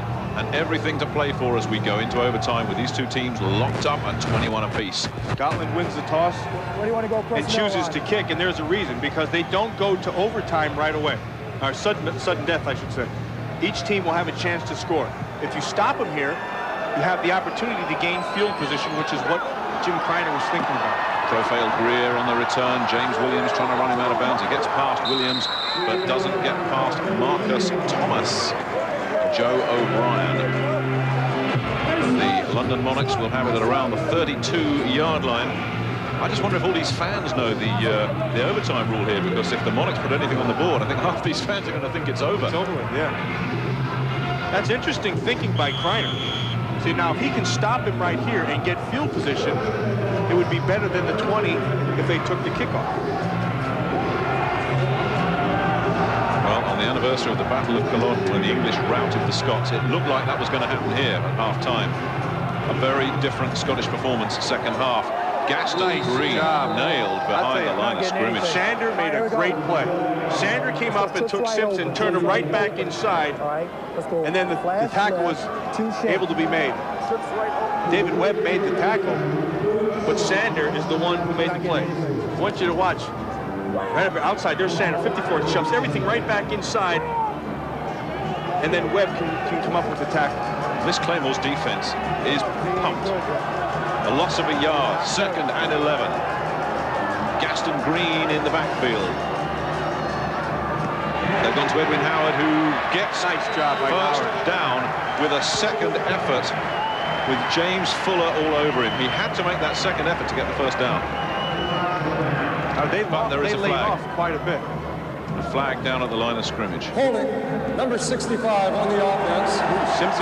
Tim Simpson of the Jets gets pulled for a hold, and that could really hurt them. Remember, in the World League, overtime is not sudden death. Each team must have the ball once. And then it turns into sudden death. That's a big penalty right there. That turns out to 2nd and 21.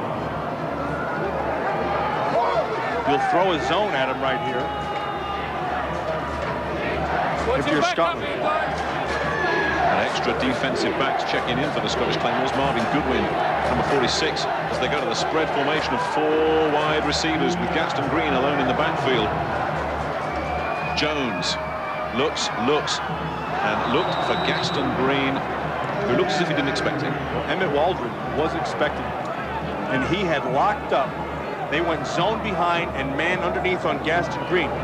Now, what London was trying to do was run everybody off and let Gaston Green work man-to-man underneath. Waldron read it perfectly. He jumped up on it very quickly. You know, every time you mentioned Waldron's name in the first half, he was doing something wrong, and every time in the second half, it was because he was doing something right. Played very well in the second half. And actually, in the first half, those are common mistakes. I mean, that's just position. Well, I remember the last time the London Monarchs played in overtime was against the Birmingham Fire, to give it the American pronunciation. Jones rolls, looks for Hinchcliffe. That never had a hope. James Fuller was the only man who could have caught that.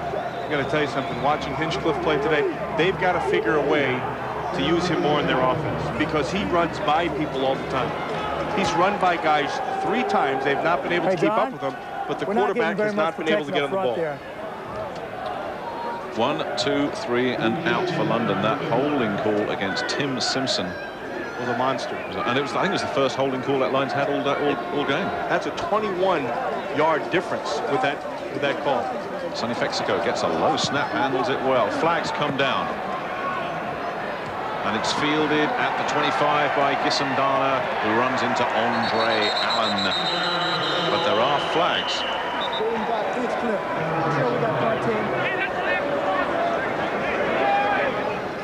Now, assuming they're going to bring that one back.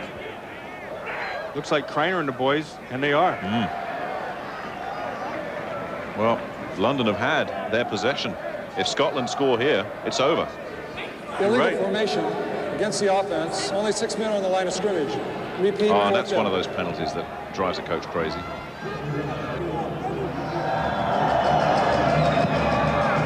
Fexico gets off a kick to Gisandana, who lets it bounce. That's a mistake. Away.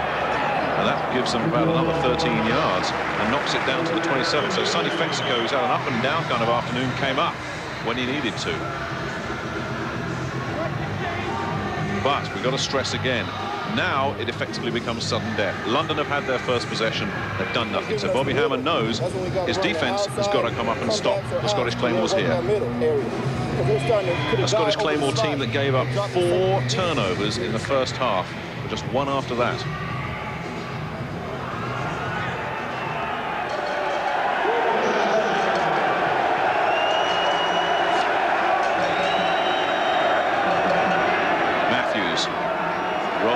Gets time, pressure comes now, and he throws it away. Good play. Nice defense right there by London. Kenny McIntyre again, Sean Crocker, Darren Studstill, all holding that zone very well and not allowing anything to open up as Matthews was rolling. What happens a lot of times in zone as the quarterback rolls, it effectively opens holes in your zone. But they maintained the discipline back there of that scheme and didn't allow anything. It's 2nd down and 10 for the Scottish Claymores. Matthews with pressure coming, gets rid of it quickly. And there's some running room here for Sean LaChapelle, who eventually gets hit by Andre Allen. A flag comes in, but that was a huge play.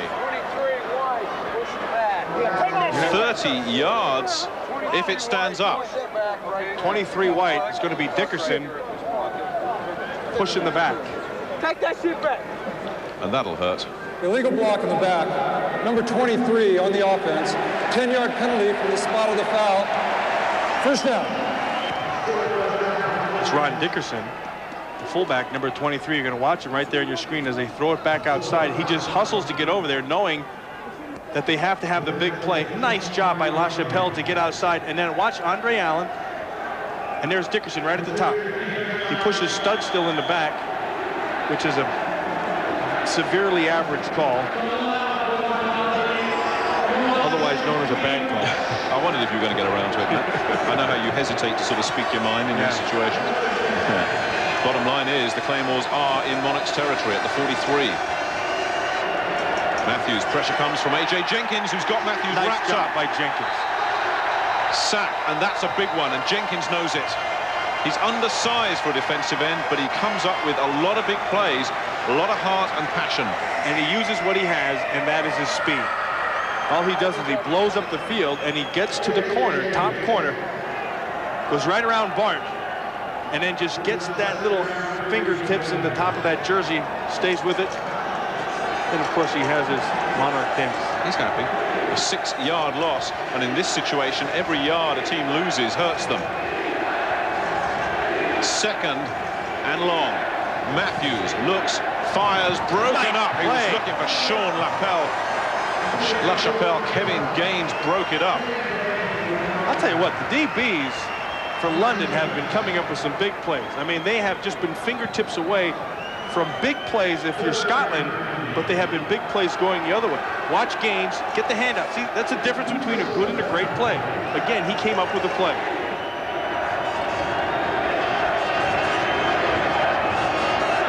Matthews goes upstairs on 3rd down. Oh, what a catch! Sean LaChapelle has just come up with what could be a game winner for the Scottish Claymores. Down to the 12. I mean, the coverage was there. That throw was perfect by Matthews. And LaChapelle stays with it. The UCLA guy, former Ram, now with the Chiefs. Watch the coverage. He's there all the way, stride for stride. And the ball comes down. That's a nice catch right there. 1st down. LaChapelle in motion. Matthews gives to Stacey. They go on the ground. Stacey picks his way inside the 10 to about the 8. Plenty of time left. That's not a factor now. Kreiner is not going to take a chance with throwing the football here. He's going to give it to Saran Stacey and let his maturity take over.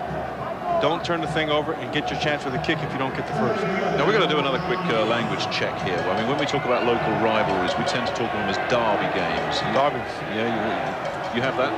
Not a derby. The only derby Curly had on his head. The Three Stooges. Stacey looking to go in inside the 5 to around the 3. They're closing in. And this will be a good win for the Scottish Claymores. They were getting wiped out at half-time. They've bounced back, and Stacey's numbers are pretty average, but as we keep saying, a much bigger impact overall. Yeah, they're not indicative of the role he played in today's game. Scott Cooper checking in. Sean LaChapelle checking out. What a story, too, if Scott Cooper were to get the winning catch.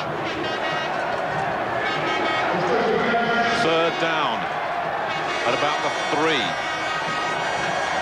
They stay on the ground. Matthews gets nailed, flattened. Andre Allen. But it's still comfortably in field goal range, and it's Paul McCallum who will come out and attempt it.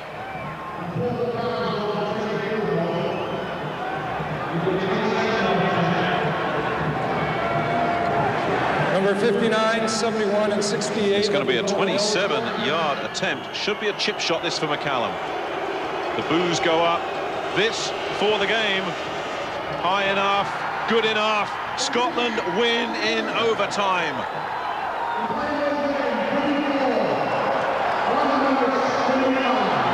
And that is a great comeback. They were 21-7 down, but they've come back big time. Hey, good football game, good action. Ron Pitts, you know, the wide receivers for the Monarchs played well, but I thought Sean LaChapelle played extremely well. Oh, yeah, LaChapelle, he was outstanding. And you're not just saying that because he's a UCLA well, guy. yeah, I either. am too that, you know, but, you know. He made good catches, but he also made some good moves out there. He proved he can run with the ball still, and that's important for him. I think the big thing for him now is to show that he can get off the line and bump and run. That was his problem in the league. That was the knock on him. He couldn't get off bump and run. But as long as he's making the big plays, that's the first thing he needs to show. Mike Kreiner comes out, second half down 21-7, come up, win the game. What type of adjustments did he make in the second half? The big adjustment was making Ray Woolsey the defensive coordinator at the beginning of the season, because you saw what Scotland's defense did to London through that whole second half. They just shut the London offense down, and there were no openings for Preston Jones to look for in the air, and they shut the running game down as well. That was really the key to the game, and I got to say, Ron Pitts was talking about putting the ball in your right hand and your left hand, and how you had to leave yourself room to stiff arm, and Sean LaChapelle got the stiff arm, and that's how he got the yards to set up the touchdown. Absolutely. So my man had the call there. Okay, let's move on. You've seen two of the last of the 3 games this weekend, but never let it be said we don't bring you the whole picture here at Sky Sports. The other match, Amsterdam and Barcelona, also went into overtime, would you believe? You want to know what happened? Well, here are the vital moments. On the Admirals' first possession, Will Ferrer got the Amsterdam team off to a flying start with this pass to David Jones to secure an early lead. And Barcelona came back with 3 TDs of their own, but the Admirals sailed into the fourth quarter with 2 more TDs and 2 field goals to make the score 21-27 at the 2-minute warning. The Dragons were in possession when Kelly Holcomb connected with Demetrius Davis to level the score. The extra point was all they needed to win the match, but this disastrous fumble meant overtime was inevitable.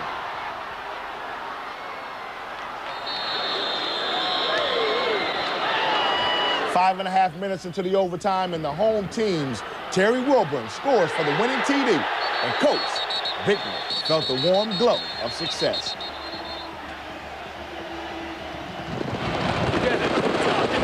Let it go, partner. That's one back for the good guy. Hey, you know, you look at that Bicknell, here he had, in this game, last season's worst defense beat the top defense last season. What type of adjustments did he make during the offseason as far as personnel? His defensive players are a whole lot better than they were last year. They went out, they drafted smart, and it took them a long time to get these guys into playing form. They took a lot of time in practice in Atlanta to evaluate players, so they knew when they came over they'd have 3 weeks to get these guys into good form. And Amsterdam being upset first game of the season, I mean, that's a great win for Barcelona. You know, when you look at the World League, you had a chance to be at the game yesterday and the games that you've seen today. Well, untimely timeouts, penalties, missed tackles, will that prevail early in the World Football League in the early season? It will. It did last year. It'll do it this year. The main reason for it, limited practice time. You figure these guys start first part of March. The specialists come in, skill position guys, as they call them, the quarterbacks, receivers, running backs. The whole team isn't together and practicing until about the second week of March. They go through 3 weeks of a training camp, and then they play. That's not a lot of time. Right. You may think it is, but it's not a lot when you figure they're pretty much trying to run NFL-style playbooks. And that's why you see, like, in the Monarchs situation, some confusion as to what we want to do last minute of the game, timeouts. Do we want to punt it? Do we want to run it? Do we want to hold for overtime, no overtime? So those are the kind of glitches that are going to happen, but they'll work themselves out. Okay, Ron. But here's what's coming up on Sky Sports in next week's World League action. Mike, G, and I are here on Friday for the End Zone on Sky Sports 2 at 7 p.m. for the Fasting American Football Show on television. And if it's moved so fast you missed it, it's also on Sky Sports again at 11 a.m. on Saturday. Live action on Saturday on Sky Sports 2 as the London Monarchs travel to Frankfurt. All the action from 5:30. And then on Sunday, it's back to Sky Sports for essential action as Scotland hosts the Barcelona Dragons. That's coming to you at 11 p.m. And that's it from us. Thanks to Mike and Ron for being with us. And I'll see you next in the end zone.